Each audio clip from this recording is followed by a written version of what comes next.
अस्सलाम वालेकुम। बोल न्यूज़ में खुशामदीद। मैं हूँ गौहर इशरत। अहम खबर, जैसे मंसूर अली शाह ने बतौर कायम मकाम चीफ जस्टिस हलफ उठा लिया है। जैसे मुनीब अख्तर ने कायम मकाम चीफ जस्टिस से हलफ लिया।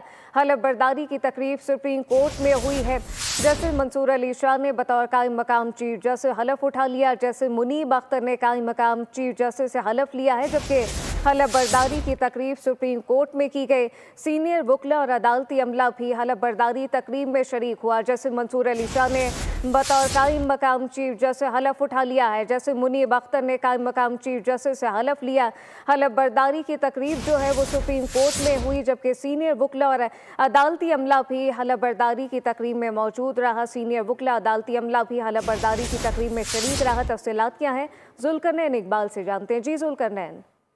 देखिए, चीफ जस्टिस याहिया अफरीदी कल बाकी जस्टिस अपने साथी जजेस के हमरा चाइना और तुर्की के दौरे पर रवाना हुए हैं, जिसके बाद आज जस्टिस मंसूर अली शाह ने इनके मुताबिक कायम मकाम चीफ जस्टिस का हलफ उठाया है।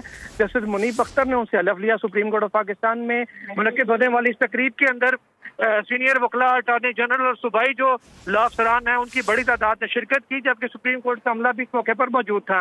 हफ्ते के रोज तक जस्टिस मंसूर अली शाह बतौर कायम मकाम चीफ जस्टिस फराइज सर अंजाम देते रहेंगे, जबकि मंडे से दोबारा चीफ जस्टिस याहिया अफरीदी अपने ओहदे का जो चार्ज है वो संभालेंगे।